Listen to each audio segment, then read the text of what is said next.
juntos têm uma missão. Todos têm uma missão. Então, a ideia que a gente tem de igreja, no Brasil principalmente, é uma ideia um pouco errada, inexata. Uma é ideia errada, uma outra ideia é inexata.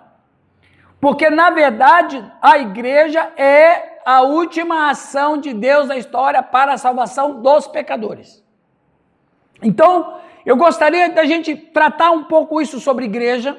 E se der tempo hoje, se der tempo, senão a gente faz isso semana que vem, eu quero falar sobre a igreja, missões e a realidade brasileira. Ok? Vai ser uma aula de sociologia. Vai ser chique, vai ser chique. Mas porque a gente está falando tanto da Bíblia, e está certo, a gente está aqui para isso mesmo. Mas falando da gente, falando da nossa cultura, falando da Renovada, da Luterana Livre, da Casa da Rocha, da Presbiteriana, da Batista, traduzida em miúdos, como que a gente põe a Bíblia, de tudo que a gente está estudando, dentro da cultura brasileira, como é a visão da igreja na cultura brasileira. Vamos tratar muito disso, então não falte semana que vem. Ou talvez eu vou começar a falar isso hoje, vamos ver. Hoje o que é a igreja? O Luizão vai ler um texto para nós, que é a primeira referência na Bíblia sobre igreja. Tem o microfone aí, Giovanni? É Mateus 16, 13 a 20. Nós vamos fazer essa leitura com o Luiz. Nós vamos fazer essa leitura com o Luiz e a gente vai trabalhar sobre essa ideia de igreja. Vamos lá, Luiz. E chegando Jesus às partes de Cesareia de Filipe, interrogou os seus discípulos, dizendo: Quem diz aos homens ser o Filho do Homem? E eles disseram: uns João Batista, outros Elias, e outros Jeremias ou um dos profetas. Disse-lhes ele: E vós, quem dizeis que eu sou? E Simão Pedro respondendo disse: Tu és o Cristo, o Filho do Deus vivo. E Jesus respondendo disse: Bem-aventurado és tu, Simão Barjonas, porque tu não revelou a carne e o sangue, mas meu Pai que está nos céus.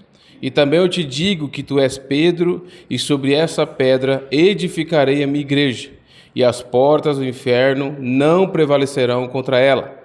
E eu te darei as chaves do reino dos céus, e tudo o que ligares na terra será ligado nos céus, e tudo o que desligares na terra será desligado nos céus. Então mandou os seus discípulos que a ninguém disserem que ele era Jesus o Cristo. Veja bem, esse texto ele é a primeira referência sobre igreja. Igreja católica, né? Bom, não sei, né?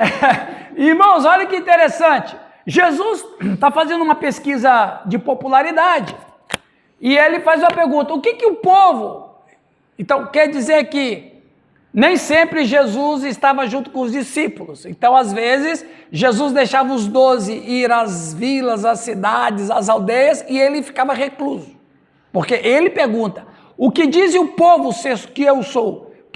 Qual era a ideia ou qual era o retrato que o povo tinha de Jesus? Qual era? Compararam ele ao quê? Qual? Quem? Elias. Quem mais?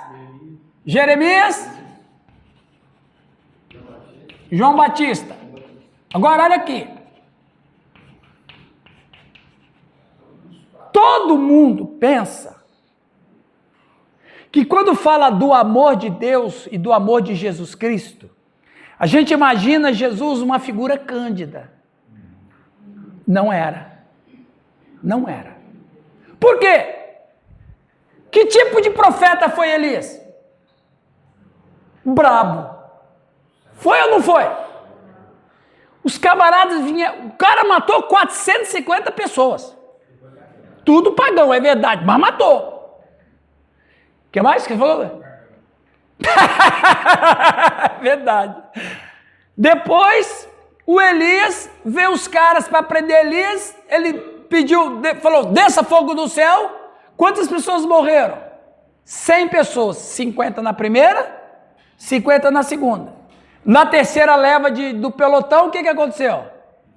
O capitão pediu arrego. Então Elias ele não era uma figura agradável, ele era uma figura Braba.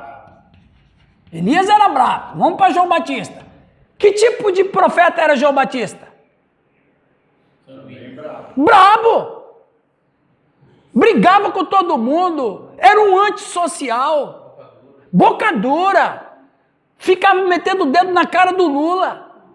Era o homem das cavernas. Lula, né? É o homem das cavernas. Brabo. O Jeremias, aí você fala, mas não é nesse sentido de chorão, porque Jeremias era um profeta do caos. Exatamente. Então, o que as pessoas dizem que eu sou? A comparação era essa, então. Era essa. Ou seja, ele não era uma figura cândida. Ele era bravo. Exatamente.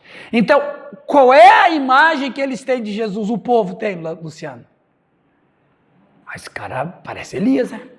Vai ter que pensar no nosso ministério. Veja bem, exato. Tudo bem. Veja, olha que coisa interessante. Mas, na verdade, não é que Jesus tinha ódio. Jesus era firme, afinal de contas, ele não veio passar férias. Ele veio para lutar contra a hoste do pecado. Ele veio para quebrar o sistema do pecado. Não podia ser um camarada mole, pô. A obra dele, a Bíblia não fala que a palavra de Deus é um martelo que esmiuça a penha? Ora, se a palavra de Deus é um martelo que esmiuça a penha, e Jesus Cristo era a própria palavra de Deus que encarnou, ele era um martelo. Jesus era o martelo de Deus. É que a gente romanceia muito, né? Jesus era o martelo de Deus. E veio para quebrar os grilhões do pecado, da maldade e de Satanás. Então, ele não podia ser uma figura. Ele ia, mas ele jantava com os pecadores, é verdade. O que ele falava com os pecadores? Você precisa se arrepender. O que ele falou com Simão? Simão, eu entrei em tua casa, olha para o convidado dando de dedo para ele. Entrei em tua casa, você não lavou meu pé, não me saudou com ósculo santo. Percebe? João Batista purinho ali. Ah, mulher pecadora, cadê os teus acusadores? Não tem ninguém. Vai, deu outra martelada. Ele deu outra martelada. Meu. Então, ele fazia isso. Isso aí é um clímax. O Azorrague expulsou todo mundo, aquela coisa nada toda. Ele tinha que ser assim, porque a missão dele não era uma missão fácil. Ele tinha que ser forte, tinha que ser firme. Podia ser um fracote. Não podia ser um melindroso que eu estou com medo de não ter popularidade. Jesus não estava nem aí para a popularidade dele. Nem aí. Ele veio agradar a quem de direito. Esse é meu filho amado? Esse... Sim, Calista. A personalidade de Jesus era um pouco parecida com a do Newton, né? Aí, Leandro. É verdade. É verdade. O Newton, ele tem uma aparência cândida, mas ele é brabo.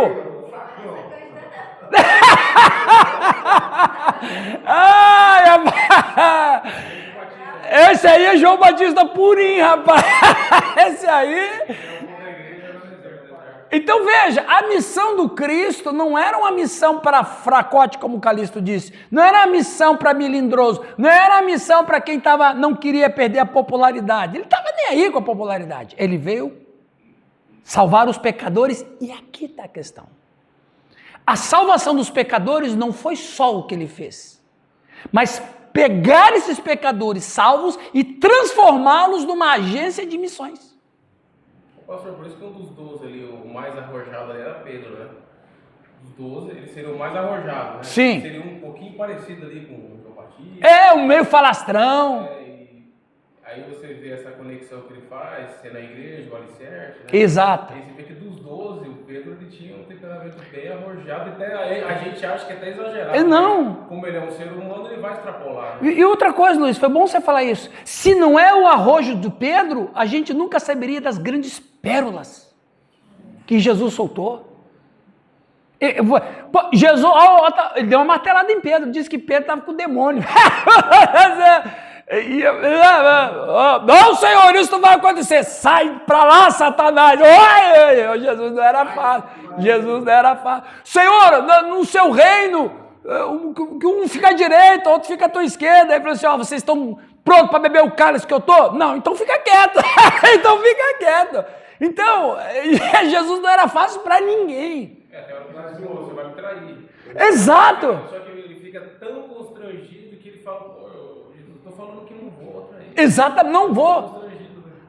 Não, por ti eu darei a minha própria vida. Não fala mais nada que você já falou besteira. Hoje ainda você vai me negar 3 vezes. Martelada.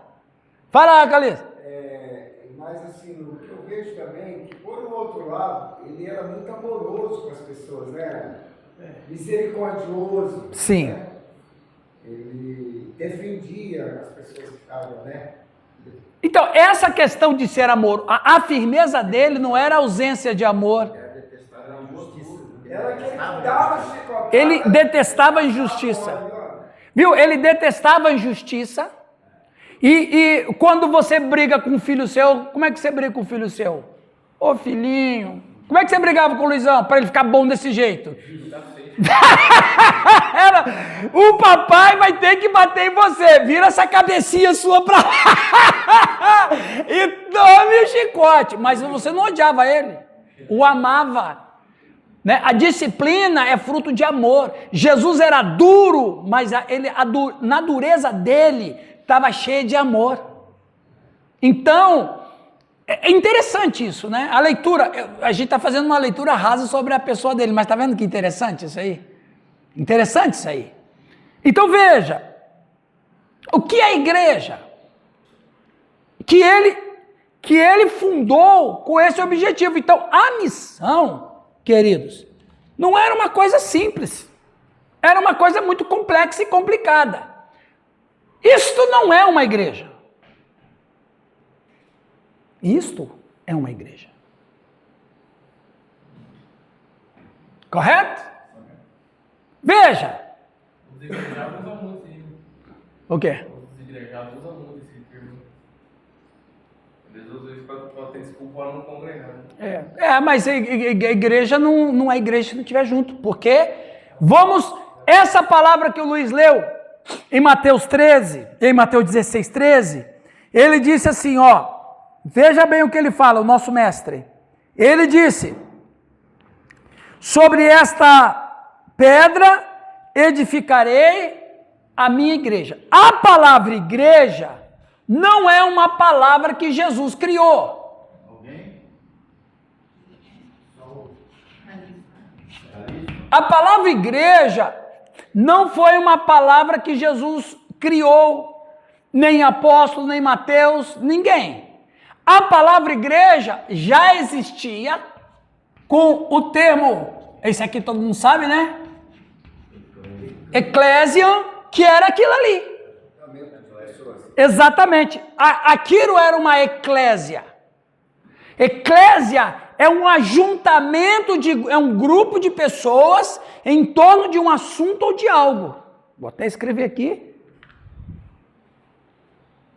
Ajuntamento. O dia está ruim hoje.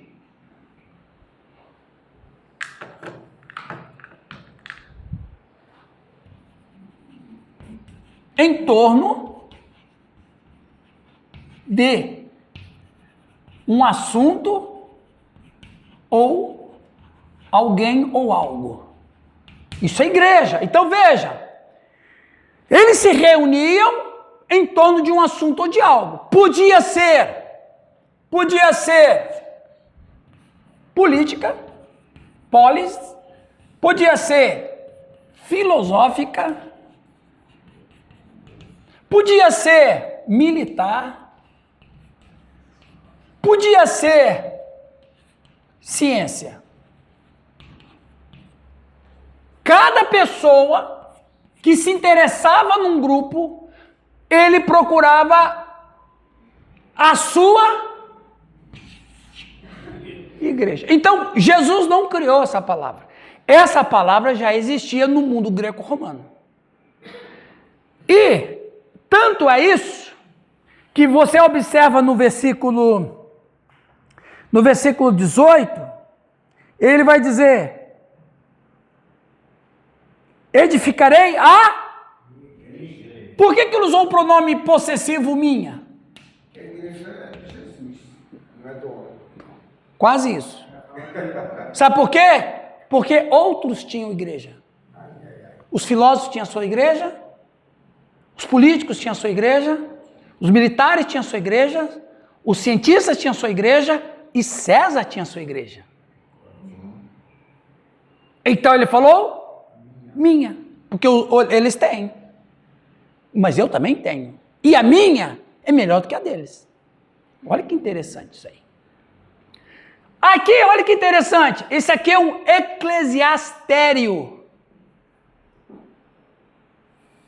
que depois a gente criou um templo, mas esse aqui era um eclesiasterion, na verdade, eclesiasterion, era um local onde havia uma igreja, ok?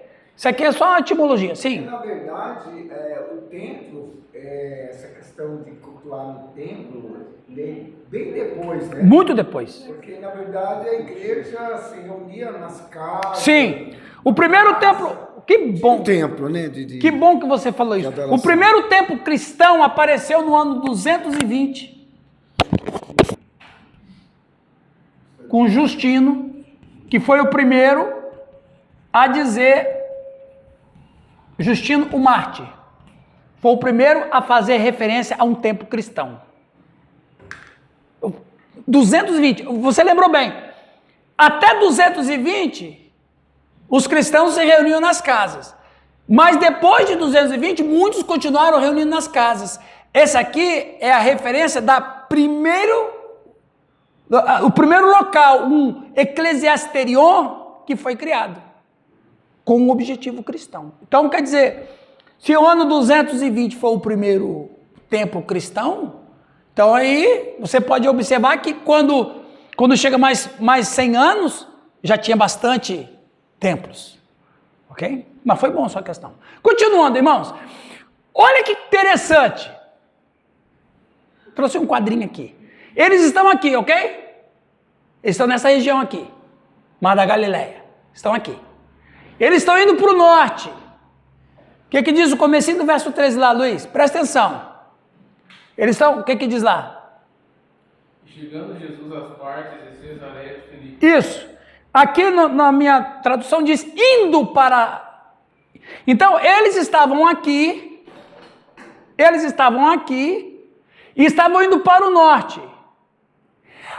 Eu fico pensando que os discípulos tinham uma pergunta. Ninguém fez, o texto não registra. Talvez Pedro ficou até com medo de falar. O que eles vão fazer em Cesareia de Filipe? Essa é a questão. Sabe por quê? Porque, veja, vamos ler aqui primeiro, depois eu falo.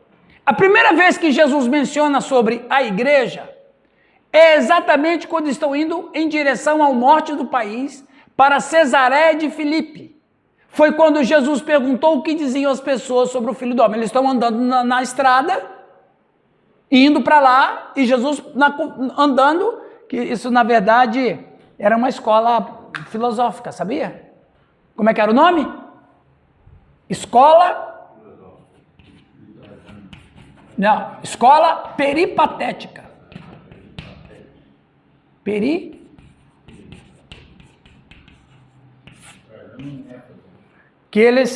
A escola peripatética era essa escola que o mestre andava e ensinava os seus discípulos. Continuando. Foi quando Jesus perguntou o que diziam as pessoas sobre o Filho do Homem. Jesus afirma a existência da igreja no lugar onde ninguém começaria uma igreja, em Cesareia de Filipe, uma região pagã, uma cidade construída por Herodes Filipe e dedicada a César, e que era pagã desde sempre. Então, Cesareia de Filipe, deixa eu fazer um quadro rápido para vocês. Quando Josué, ele invadiu a terra prometida e fez a limpeza, a tribo de Dan ficou com a região norte. A tribo de Dan nunca expulsou os pagãos de lá. Nunca. Tanto é que Dan depois nunca expulsou os pagãos de lá. Eles entraram em comunhão com os pagãos, inclusive Dan saiu da lista dos 12. Quem que entrou? Benjamim. Deus baniu Dan da hereditariedade. E nem aparece no Apocalipse. Nem aparece Apocalipse e sumiu. Os 144 mil será. E os danitas eram terríveis. Então eles nunca expulsaram os pagãos de lá. Depois, quando houve a ruptura entre o reino do norte e o reino do sul, o reino do norte, quem foi o rei do reino do norte já no tempo do profeta Elias? Acabe. Acabe e Jezabel, eles infestaram o que se chamava depois Cesareia de Filipe, mas eles infestaram aquela região com adoração a Baal. Lá onde é Cesareia de Filipe. Só que não chamava Cesareia de Filipe. Quando os gregos, com Alexandre o Grande, dominaram o mundo, lá em Cesareia de Filipe, os gregos chamaram aquela cidade de Panéas. Panéas foi uma cidade que ele dedicou ao deus Pan. O deus Pan era um dos piores deuses que tinha da mitologia grega, porque ele era o deus do sexo. Além da imoralidade e da prostituição sexual, eles praticavam bestialidade. Vocês não querem que eu diga o que é bestialidade, né? Bestialidade. Bestialidade é sexo com animais. A besta, exatamente. Tem um paísinho aí na Ásia, eles têm o costume de praticar sexo Com animais. Uma pesquisa. Exatamente, isso chama-se bestialidade ou zoofilia. É. Zoofilia. Só que é o seguinte, uma questão... Começa a vida sexual. Exatamente. Só que é o seguinte, uma coisa é ter uma prática de zoofilia, que inclusive é crime constado no Código Civil. A zoofilia do Pan era um culto satânico. Era um culto satânico. Aí eles construíram, olha como que o judeu pensava naquela região, por isso que os judeus do sul nem queriam graça com aquela turma lá de cima. E mais, quando o Roma dominou, Herodes, para fazer, para fazer politicagem, renomeia, chama de Cesareia. Tinha a Cesareia Marítima, essa aqui é outra Cesareia. Chama Cesareia, já não é mais Panéas, é Cesareia, mas o templo do deus Pan ficou lá. Tinha templo para Baal, deus Pan. O que aconteceu? Quando Herodes morreu, o César dividiu as regiões da Itureia, Traconídes e Abilene, e deu para Herodes Filipe, o filho dele. Então o que ele faz? Ele põe um nome, daí ele chama Cesareia, que o pai tinha colocado, ele não ia mexer, e acrescenta de Filipe. Agora, olha que coisa impressionante. Ele não somente... Então, Cesareia de Filipe é uma região que qualquer judeu tinha pavor de citar esse nome. Porque era uma afronta do campo de vista político, porque você cria uma cidade em honra àquele que te oprime. Cesareia. E ela é uma aberração do campo religioso, porque ela foi uma cidade, desde mais de 800 anos, dedicada a práticas idolátricas, ocultistas e satânicas. Ora, o que Jesus vai fazer lá? Eu ia fazer essa pergunta, mas você já falou aí. Tem duas Cesareias, então, marítima. E a Cesareia de Filipe. A Cesareia Marítima é perto de Tiro, é mais ou menos aqui, ó. Essa marítima nós visitamos. Vocês visitaram, né? Você lembra, Nilton? Vocês foram na Cesareia de Foi lá onde Filipe? Paulo foi preso, né? Foi. Isso. Por que o turismo não leva a turma em Cesareia de Filipe? Porque é uma região, nem o judeu vai lá até hoje. Já faz parte da Síria. Não está nem mais no território. Não está mais no território. Do Mar da Galileia termina o território. Exatamente. Por causa de quê? Por causa desse paganismo. Síria de um lado. Eu vou conhecer esse negócio. Pode ir. Mas olha que interessante. Aí, Giovanni, a grande questão é, o que que... Agora, vamos entrar na cabeça do falastrão, Pedro. Que loucura é essa do mestre querer ir? Nem os galileus iam para lá. Olha que os galileus já eram a turma mais... que não tinha cintura dura.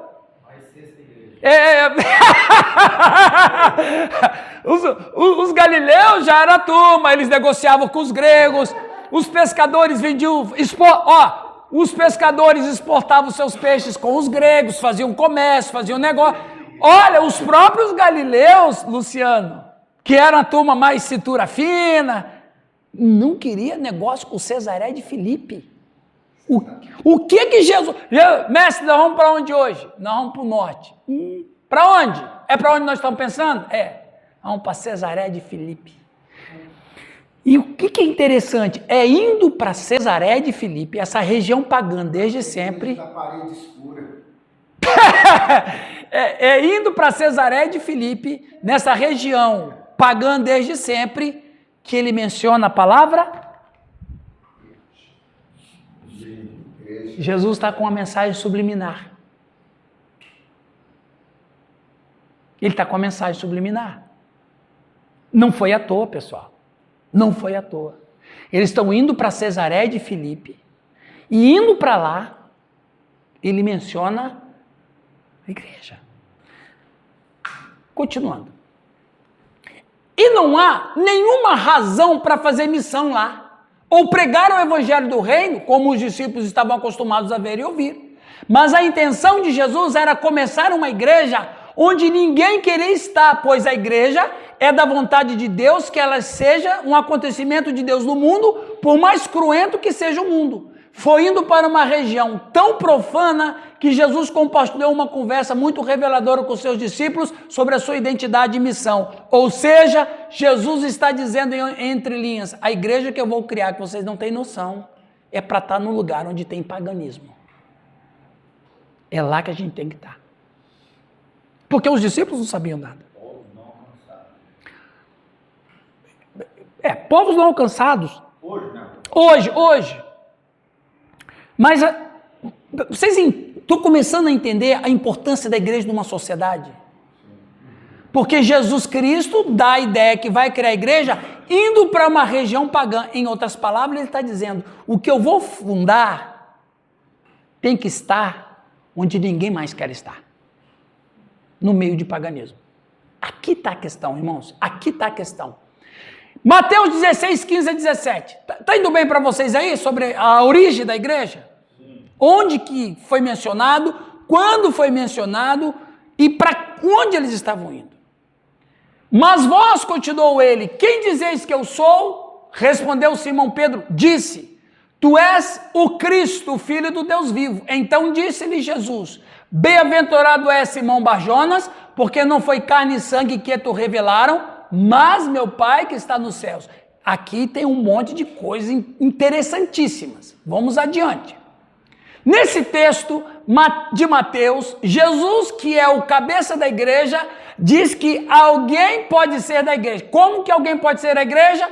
Somente no sentido soterológico. Ou seja, a pessoa tem que crer e confessar a confissão de Pedro. Qual é a confissão de Pedro, Eliane? Esta confissão, Deus vivo, não é isso que Pedro disse? Tu és o Cristo, Filho do Deus vivo.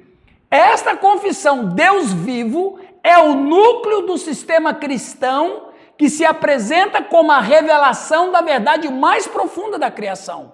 A confissão, Deus vivo, era a confissão de fé mais profunda dos judeus, em contraste com os falsos deuses, e segundo a lógica, se Deus é um Deus vivo, ele... Aí outra está na parte.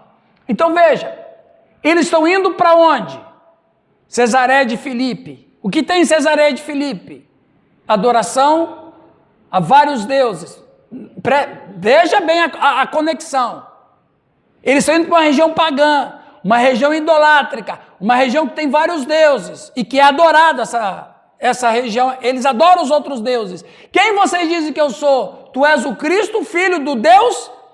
Ele já entendeu pela revelação que Deus deu de que Jesus Cristo é o Deus vivo, que vai para uma terra pagã, onde só tem Deus morto. Olha que conexão impressionante. Hã? A profissão pública de fé da Igreja Presbiteriana Renovada é um pouco diferenciada da luterana. Não, com certeza. Nós somos... Para começar, a luterana não batiza, só despeja uma aguinha na cabeça, né? Sim. Não, Uma canequinha para nós tá bom. Mas no começo do ministério, não sei, hoje é diferente, né? Mas quando a gente ia fazer batismo, você foi candidato, né? Aham. E aí faz aquelas perguntas para ele, né? Você crê no exercício dos dons espirituais?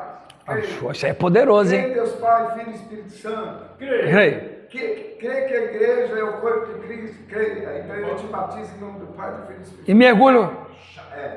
E Tá aí certo. você dá a forma o cara lá, deixa ele... Não, eu faço a mesma coisa. É a mesma coisa. Só que eu só preciso de uma caneca para fazer isso. Ó, com uma caneca eu batizo todo mundo aqui. Aquela água que eu trouxe para você em Israel deu para batizar quantas pessoas? Já tá lá. Ó, o Calixto, eu tive alguns amigos que foi em Israel, mas só um amigo trouxe, só um amigo trouxe uma garrafa de água, só um amigo trouxe uma garrafa de água do Rio Jordão, que ela tá no meu congelador, que eu tô, são 500 ml, com 500 ml, eu batizo uma população. Tá lá. Uma cidade, tá lá. Mas é isso aí, ô Calixto. A ideia é, ó, quem é igreja? Você falou dos desigrejados. Quem é igreja? Só pode ser igreja no sentido soterológico, ou seja, ninguém que não seja salvo de verdade é igreja ou é cristão. Por quê? Quem é que estipula isso? Foi Deus que estipulou na voz de Pedro. Vamos continuar. Jesus mesmo disse que esta confissão de Pedro foi revelação de Deus, ou seja, só pode confessar a Cristo como Salvador quem o faz por inspiração do Espírito Santo. Alguém que naquele momento está cheio do Espírito Santo. É uma confissão que gera em quem confessa uma total submissão a Deus, a sua palavra, e uma total submissão a Cristo, que é exatamente o que você está falando. Então veja, o que as pessoas dizem que é o Filho do Homem? Ah, João Batista, Elias e tal. O que vocês dizem que eu sou? Aí o Pedro vai dizer, tu és o Cristo, o Filho do Deus vivo. Aí Jesus diz o quê? Muito bem, Pedro, só que o que você falou não veio de você. Veio de quem? Presta atenção. O que as pessoas dizem sobre mim? Ah, que é as Elias, que é os profetas. Mas o que Deus fala de mim? Que tu és? O que é mais importante? O que as pessoas dizem dele ou o que Deus diz dele? Essa é forte. Agora a questão é, pastores, não importa o que o povo diz de você. O que importa é o que Deus pensa sobre você. Pregação de domingo. Porque na verdade, capricha lá. Porque na verdade, eu falei na introdução, Jesus não estava preocupado com o que as pessoas pensavam dele. Ele só tinha preocupação em agradar ao Pai. E quando ele agradou o Pai, o que o Pai disse? Esse é meu filho amado que tem alegria. Tu és o Cristo, o Filho do Deus vivo. Então quem é que disse que Jesus era filho do Deus vivo? Quem disse? Deus.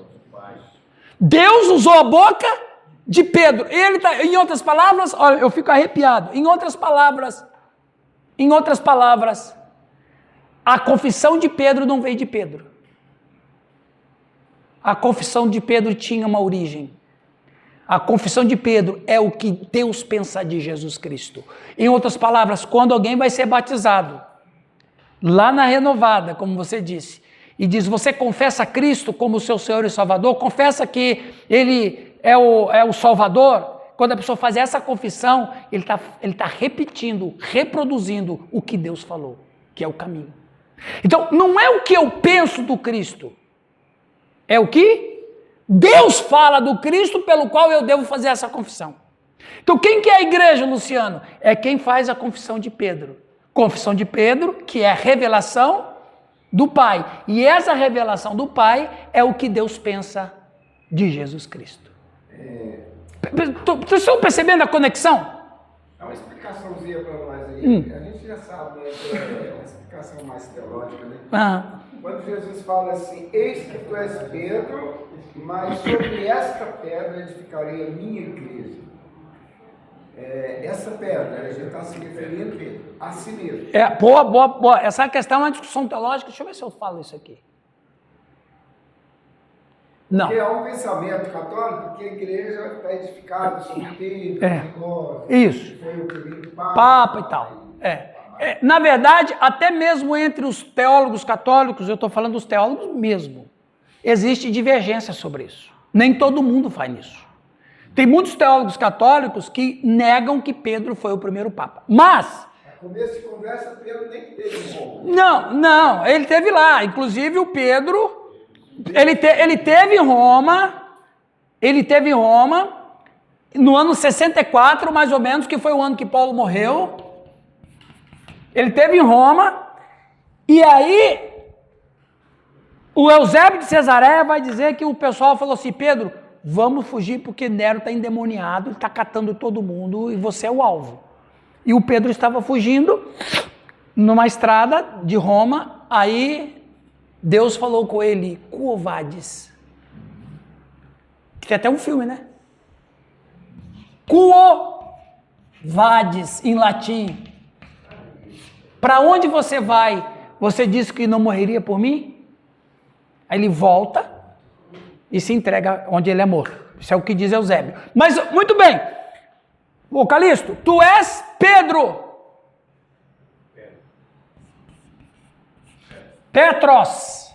Que significa fragmento de rocha. Uma pedrinha. Petra. Uma rocha sólida.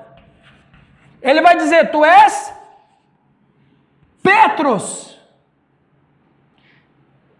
Interessante, qual era o nome dele? Nome de batismo? Simão. Cefas, né? Cefas, Simão Cefas. Por que ele é conhecido por Pedro? Porque Jesus apelidou ele nesse dia. Todo mundo começou a chamar ele pelo apelido. O verdadeiro nome é Simão. Cefas, exatamente. O nome dele é Keifas, ou Cefas, ou Simão. A partir desse texto que o Luizão leu, Cefas já não é mais Cefas. Cefas se tornou, eu acho, minha opinião, que eu acho que foi o próprio Pedro que diz, a partir de hoje, eu não sou mais Cefas, me chamem de Pedro, porque ele me colocou no meu lugar. Falastrão, né? Falastrão. A partir de hoje eu não sou mais Luizão, me chamo de coach. Essa foi boa. Viu, Nilton, que conexões interessantes nesse texto que foi lido? Olha esse cabelo. Não, isso é cabelo de coach, cara. Então veja, viu, Calixto? Tu és Petros. Você acha que você é alguma coisa, Marcos? Viu? É isso que Jesus está dizendo. Amigo desse não são mais nada. Veja bem. Não, com os amigos desses que precisa do capeta, né? Veja bem. Gente, tem um monte de coisa nessa frase. Pedro é o que fala tudo, é o que manda nos 12, é o que fala quando devia ficar quieto, fica quieto quando deveria falar. É esse cara que ele domina os 12. Tanto é que ele é o primeiro líder da igreja em Jerusalém. Pedro é esse sujeito. Jesus sabe disso. Aí então ele faz uma confissão assim, celestial. Aí Jesus já quebra o Pedro, para ele não ficar se achando, põe ele no lugar e dá duas marteladas. Uma diz que essa revelação... Não pense que foi você, viu, Pedro? Aliás, não era Pedro ainda. Não pense que foi você, Cefas. Não pense que foi você. Baixa a bola. Baixa a bola. Não foi você que falou isso. Foi meu pai que disse o que ele pensa de mim. Não é você que pensa, é o meu pai que pensa de mim. Segundo, já te martelou. Segundo, você é apenas uma pedrinha. Você é apenas uma pedrinha. Quem eu sou? Irangóis. Uma pedrinha. Quem é o Nilton? Uma pedrinha. Isso martelou tanto na cabeça de Pedro, 30 anos depois, ele vai dizer que a igreja é o quê?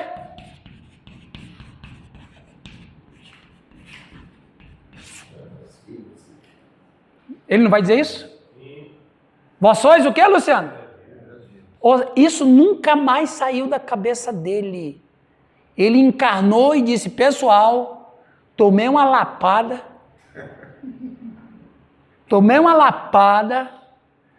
se vocês me chamarem de Cefas, eu vou brigar. Porque Jesus me fez reconhecer quem eu sou. E eu sou Pedro. Mas tem pastor que se acha uma rocha, né? Tem pastor que se acha Petra. Só tem uma Petra. E o nome dele é Jesus de Nazaré. Não tem outra Petra. Eu sou apenas uma pedrinha. Agora veja bem, se todos nós nos considerarmos uma pedrinha, juntos nós somos o quê? Casa na rocha. A carinha dele. Não foi carne e sangue que deu o nome da sua igreja, viu? Foi a revelação divina que... Não, foi divino. Vocês estão entendendo? Leia, tá? O texto tá... Jesus fazia jogo psicológico para os caras também. Eu sou uma pedrinha. Ele nunca mais foi chamado de Cefas. Nunca mais. Os outros depois falam irmão Pedro. Pedro. Lucas, quando escreve Atos, chama ele de Pedro. Paulo, escrevendo suas cartas, fala de Pedro. Não é mais Cefas. Ele se anulou. Ele se anulou e disse, eu não sou quem eu pensava que eu fosse. Eu sou apenas uma pedrinha. Rapaz, que impressionante. Aí você pega esse texto, que é isso que ele está dizendo. Sobre esta pedra, Petros, qual era?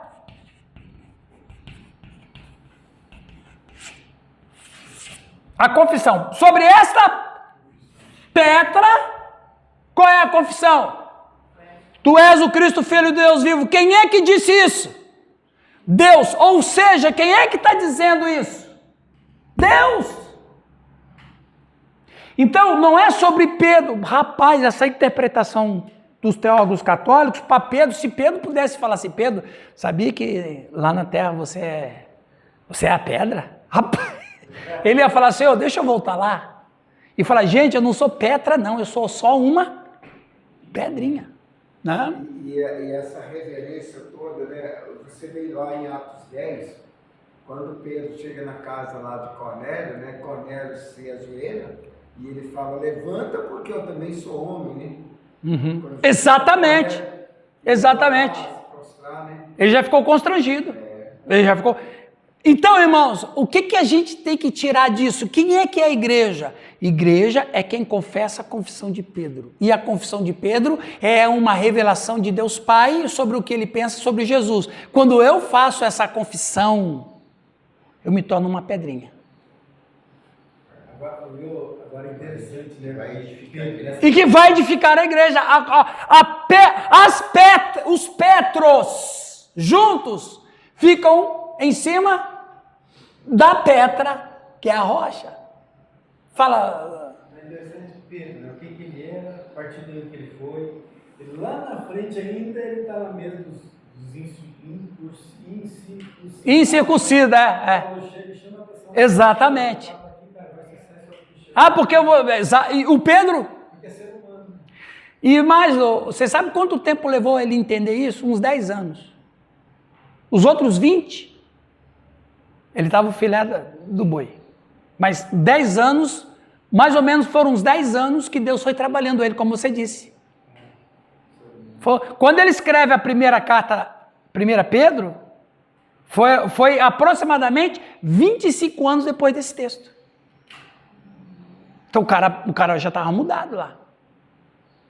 Entendeu? Então veja, qual é o meu lugar? O meu lugar é estar no mundo para fazer aquilo que o Senhor mandou a gente fazer. Amém, meus irmãos? Está indo bem aí para vocês? Olha quanta coisa desse texto que você leu, Luizão. O que está nas entrelinhas ali. Não, é o que está nas entrelinhas. E a sua pergunta foi muito propícia também. Sim. Essa confissão, ela não pode vir do intelecto humano. Não, vem do intelecto humano, via intelecto humano, mas revelado por Deus. Não é um fruto meu. Então veja, a confissão de Pedro não foi uma confissão que ele entendeu ser o Cristo. É Deus quem deu para ele a revelação de quem era o Cristo. Então, e aqui que vai. Nós só podemos ser considerado cristão e comunhão na igreja se eu fizer essa mesma confissão, porque essa confissão é a senha que Deus dá para todo aquele que quer se arrepender. Essa é a questão. Então, quando a gente confessa isso, eu estou falando para Deus, do todo o meu coração, eu estou confessando aquilo que o Senhor disse que é para ser confessado. Entendeu? Então isso é fruto... Opa! Meu pastor, Oi! volta lá. Volto! No Deus Todo-Poderoso, que diz lá, quem diz que eu sou? Aí, o senhor estava com um pensamento e voltou na pedra do Calixto? Agora eu não lembro. Sei o que eu estava falando. Sim, eu vou lembrar o senhor. O importante não é o que pensa, mas o que Deus... sim, pensa. Aí, juntando ali, Jesus foi quem disse, ele disse, tu és o... Isso. O Pedro diz, tu és o Cristo. Cristo, Mas Jesus deixou, então foi lá na frente e falou assim, aquele que me enviou está comigo, porque eu faço sempre o que lhe agrada. Então aí é o seguinte, Deus está querendo ver o que está dentro de mim. Sim. Entendeu? Ele que tem que saber o que eu estou. Qual é a minha intenção? Exatamente. Qual é o meu propósito? Muito bem, exatamente. Então, o que Deus vê em mim? E outra, Delba, que confissão ele faria de você? Que confissão ele faria de você, Lucas? De Jesus ele disse, esse é o meu filho amado, e que tem alegria. Depois ele vai dizer, ele é o Cristo, o Filho do Deus vivo. Duas confissões que Deus falou sobre Jesus Cristo. Qual a confissão que ele diz de mim? Essa é a questão. Qual foi a confissão de Deus para Daniel? Daniel, és o homem muito amado. Confissão de Deus para Jó. Qual a confissão de Deus para Jó? Íntegro e reto. O que Deus confessa do Irã Góes? O que Deus confessa da Leia? Ele é um corintiano. Deixa eu piorar. Deixa eu piorar. O corintiano é o clímax, né? Menos ainda, né? Qual era a confissão que Deus deu de Davi? Esse é meu homem? Esse é o homem? Segundo? Uau! Um cara com a ficha criminal daquela. Abraão, amigo de Deus. Abraão, qual a confissão de Deus? Gente, tem tantas confissões de Deus. O que Deus... Bom tema para nós pregarmos, hein? O que Deus pensa de mim? Me veio uma revelação aqui. Não foi carne e sangue, meu. Fazer um sermão sobre confissão. Confissão. O que Deus confessa de mim? Jó, Davi, olha quanta gente nós estamos falando aqui. A gente fala de confessar a Ele, e é o caminho. Mas o que Ele confessa de mim? O que Deus pensa de mim? Anota aí, Giovanni. A verdadeira confissão. A verdadeira confissão, né? Então não importa quem os caras olhavam para Jó, qual é o teu pecado? Os caras olhavam para Davi e falavam, olha aí, um adúltero e um assassino. Os caras olhavam para... Mas o que Deus pensava deles? Essa é a questão. Por isso que a gente tem que ter paz na consciência. Eu sei o que Deus pensa de mim. E Deus ainda vai dizer pela boca do profeta Jeremias, capítulo 4, verso 11, eu sei que pensamentos têm a vosso respeito. Pensamentos de paz. Olha que coisa linda. Qual é a confissão? Essa é uma boa pergunta. Fazer essa pergunta especifica ali a sombra da política, de poder e de tudo que acompanha, transforma a questão de uma questão carregada e repleta de implicações. Eu estou mostrando isso, certo? Uma coisa teria sido Jesus perguntar isso em alguma vila tranquila da Galileia, mas outra coisa seria perguntar isso em Cesareia de Filipe. Uma coisa é você chegar num ambiente pacífico e perguntar para aquele povo pacífico o que eles pensam de Jesus Cristo. Outra coisa é você chegar no ocultismo, numa adoração a Satanás e perguntar o que eles pensam de Cristo. É diferente, correto? Então Jesus não perguntou o que eles pensam de mim na região da Galileia, mas indo para Cesareia. Aí a comparação que eu faço. Quando Pedro faz a sua clara confissão de que Jesus é o Cristo, que Cristo é um título político, havia mais do que um toque de zelo revolucionário no que ele disse. Dado o local onde se encontravam, esta confissão era como ir a Brasília, ficar do lado de fora do Palácio do Planalto e hastear um cartaz, Ipitimanjá. Ali, na cidade do rei Filipe, dedicada a Augusto, a afirmação de Pedro de que Jesus é o Cristo foi um tiro certeiro na linha política romana. É o que está por detrás que a gente também não para pensar. Que o Cristo é um título político. Todo mundo sabia qual é a função do Cristo que viria. Todo judeu sabia disso. Qual era a função do Cristo que viria? Libertar Israel e ressuscitar o trono de Davi.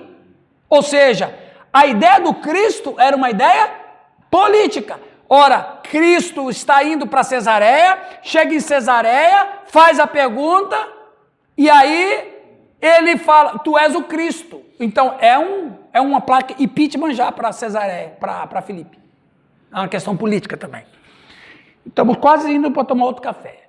E pela confissão inspirada de Pedro, Jesus conclui com outra confissão. Sobre sua confissão edificarei a minha igreja. Ou seja, para ser igreja, tem que confessar a confissão de Pedro.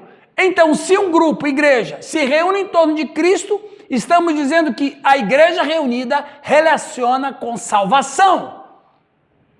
Por isso Jesus disse que edificaria minha igreja, porque tinha outras igrejas. Jesus ressignificou a palavra igreja de tal modo que ela não significaria mais nada do que a igreja sendo a reunião daqueles que tinham a fé no Cristo. Há duas grandes diferenças, deixa que matei o português ali, entre a igreja de Cristo e a igreja do César. Está em Mateus 16, 18 a 19. Então veja, quando Jesus fala assim, eu edificarei a minha igreja, eles sabem. Por exemplo, fazer mais uma divisão.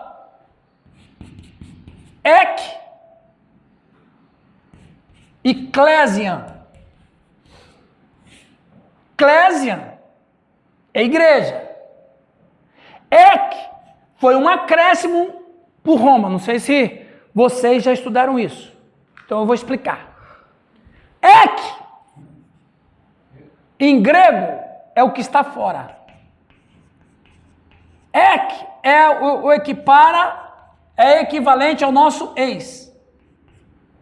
ex-motorista, ex-macumbeiro, doutor, ex-advogado. O ex é o que está fora, não está mais. Ele está fora. Ele está fora. Ex. E no grego, ek, é o que está fora. Clésia é igreja. Ó, olha que interessante. Clésia é igreja. Ek é o que está fora. Então, somando, juntando, ó, a hora que ela acorda. Então veja, Clésia, igreja. Ek é o que está fora. Eclésia é uma igreja. A grande questão é fora do quê? Fora do mundo pecaminoso. Não. Inclusive, tem uma tradução que mais confunde do que ajuda. Vocês já ouviram? Igreja significa o quê? Os chamados. Espera aí. Essa definição, chamado para fora, ajuda ou complica? Complica. Chamado para fora de quê? Do quê? Sim, você vai interpretar, mas ela não é ambígua. Ela não é definida. Por quê? Por que traduz chamados para fora? Por causa do ek. Então veja, quem inventou o eclésia, quem acrescentou o ek foi César.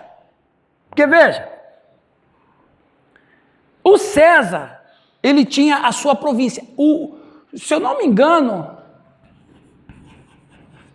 era 9.000 quilômetros de extensão do Império Romano. 9.000 quilômetros. Qual a extensão do Brasil? Não, aí eu estou confundindo com outra coisa. A leste a oeste. Se você pega a dimensão do Brasil, você duplica e põe mais um pouco. Era a extensão do Império Romano no século I. No século I. Então o que o César fez, Léa? Ele vai... E o César foi tão inovador porque, por exemplo, antes do César, os caras que invadiam a nação faziam o quê? Pilhavam, roubavam, sequestravam e voltavam para a sua nação. Foi isso com Nabucodonosor, foi assim com Nabopolassar, eles faziam isso. O César inovou. O que ele fez? Ele colonizou.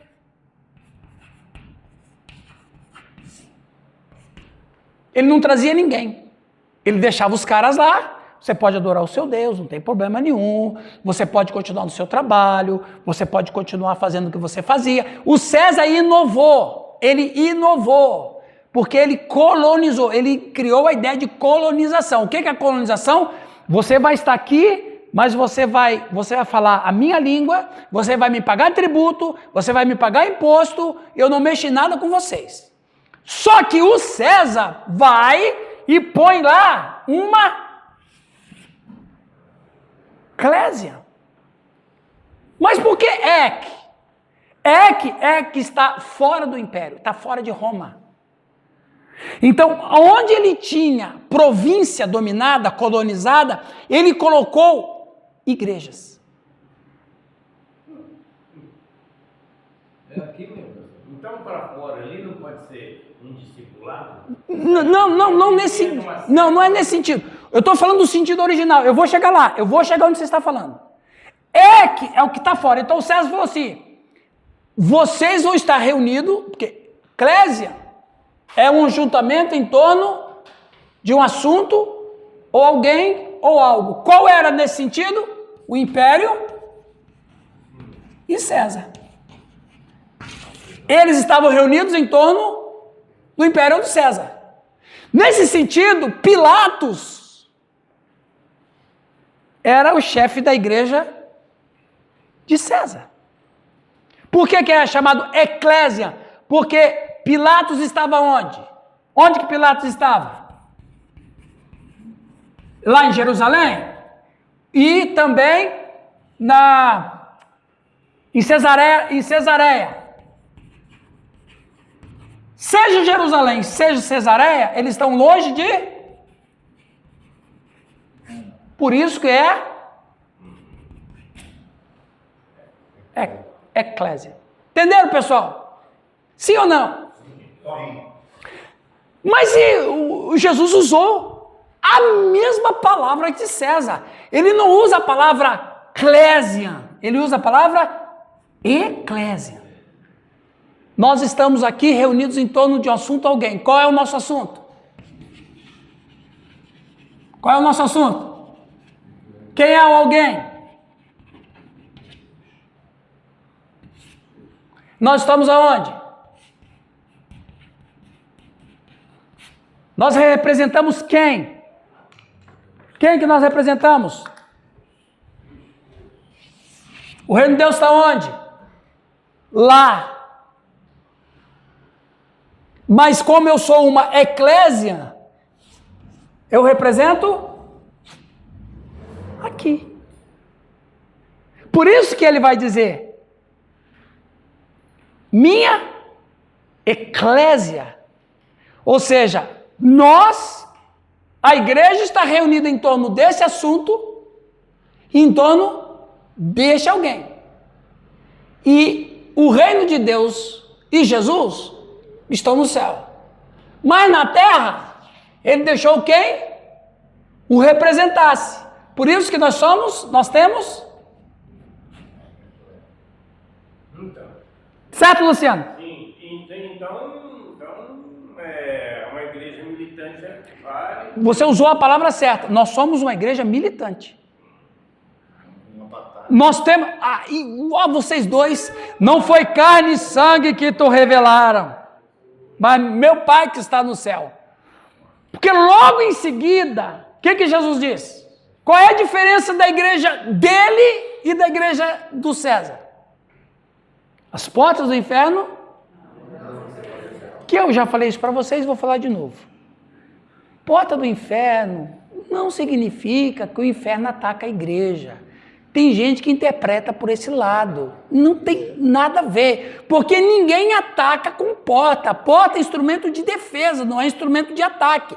O que Jesus está dizendo é o seguinte: a minha igreja vai atacar o inferno, e o inferno não vai resistir. E não resistiu mesmo a nós aqui. De onde que Deus tirou você, Luciano? Do inferno. De onde ele tirou você? Do inferno. Mas eu não fazia ocultismo. Não, o mundo é o inferno. O inferno tem muitas portas. Olha lá. Os irmãos estão entendendo, queridos? Então, a ideia quando Jesus cria a igreja é exatamente essa. Nós representamos o reino de Deus aqui. E aqui nós temos, por isso que a igreja está em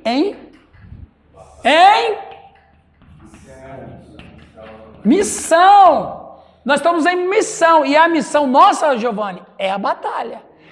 Quem propõe a batalha não é Satanás, Lucas. Quem propõe a batalha é a igreja. Essa fala dele, e as portas do inferno não prevalecerão contra a minha igreja, é Jesus dando a senha. Eu estou dando a ordem para vocês atacarem. Como que a gente ataca? Pregando o evangelho do reino. Quando eu prego o evangelho do reino, eu tiro a pessoa do inferno e tiro o inferno dela. E quando eu faço isso, eu estou cumprindo. E eu só vou voltar quando todos tiverem cumprido a missão. Qual é a missão nossa? Atacar as portas do inferno. Eu posso atacar? Pode, porque elas não vão resistir vocês. A maior missão da igreja não é de fora para dentro, é de dentro para fora. Exato. Fantástico. Rapaz, o que tem de revelação aqui hoje... Hoje ele está inspirado. Hoje ele está com... Bebeu gasolina aditivada. Porque o grande desafio, pelo menos tem que ser na nossa igreja local, é tirar a igreja de dentro das quatro paredes. Exatamente. Porque a maioria hoje dos cristãos, eles Eu vou falar disso. Conectados com o mundo lá fora. Exatamente. Você pode perceber que 90% do relacionamento que os cristãos têm são com outros cristãos. Exatamente. Enquanto que tem um mundo lá fora, Exato, cheio de pecador precisando da ação da igreja. Você disse tudo. Satanás, ele nunca ataca, porque ele sempre, ele que está na defensiva. Ele nunca ataca, ele só contra-ataca. E o contra-ataque dele, um deles, é adormecer a igreja. Ele não pode destruir a igreja, mas ele pode atrapalhar a igreja. E você disse bem, o DNA da igreja não é de fora para dentro, é de dentro para fora. Lembra que eu falei que você não estava aqui? Lembra? O nosso movimento é centrípeto e não centrífugo. Centrífugo é o movimento para dentro, centrípeto é o movimento para fora. A igreja tem que girar para o lado certo. Ainda ontem, na campanha que a gente faz, eu pensei sobre isso, sabe? Falei assim, como é que a gente quer ganhar almas para Jesus se nós só convivemos com pessoas cristãs? Né? São os pecadores que precisam de Jesus. Exatamente. Tem que ir aonde os pecadores estão. Onde eles estão? Eles estão no inferno. Chamando o cara para a igreja. Atrás dele. Exatamente. A igreja e o pastor, e cabe nós pastores, a criar grupos de evangelização em nossas comunidades. Ensiná-los a evangelizar, ensiná-los a compartilhar o evangelho. E vou dizer, viu, Luiz, ó, eu olhei para o Luiz e falei, eu acho que vocês são parecidos, né? Eu olhei Luiz e falei, ou vocês vão para a rua, como que vocês, eu vou dar uma sugestão para vocês, pastores. O que vocês devem fazer para acontecer isso com o que o Calixto está dizendo? Eu vou dizer porque eu também sou um pastor. Marcos, nós precisamos falar para a igreja o que de fato eles são. Porque às vezes eles não entendem a ordem de pregar, porque eles não sabem de fato tudo que nós estamos falando aqui. Então, se eles tiverem consciência de quem são, por que existe, talvez agora eles podem pregar o evangelho porque eles são autoconscientes de que são um grupo em missão. Entende? Então, é nossa vocação e é nosso dever, Luiz, falar para a igreja o que de fato ela é. E a igreja é essa sobrenaturalidade de Deus. A coisa mais linda para Deus do que eu vejo nos evangelhos é uma igreja que está em missão e não uma igreja que está em omissão. Aí o cabra fala assim, pastor, mas eu não sei pregar, eu tenho dificuldade. Eu falei, peraí, quando você era do mundão lá, você não vivia nos botecos bebendo cachaça? Você não tinha muitos amigos? Agora você vai fazer diferente. Exatamente. Vai conversar com as pessoas, não tem barreira. Exatamente. Agora o cabra se converte, fica frouxo, aí não consegue falar de Jesus para ninguém, fica só dentro da igreja, esquentando o banco da igreja. E vou dizer mais, viu, Calixto? Além da gente ensinar para a igreja o que eles são de verdade, nós temos que orar para que o Espírito Santo venha dar poder para essas pessoas. Ousadia. Então a gente tem que orar para que Deus põe fogo nas nossas igrejas. Eu vejo isso, o Marcos luta com isso aí. Vou dizer, não é só da tua igreja, não. O Marcos sabe, o Marcos aqui é um colega, companheiro nosso, irmão querido. Mas eu sei a luta que esse rapaz passa na igreja dele.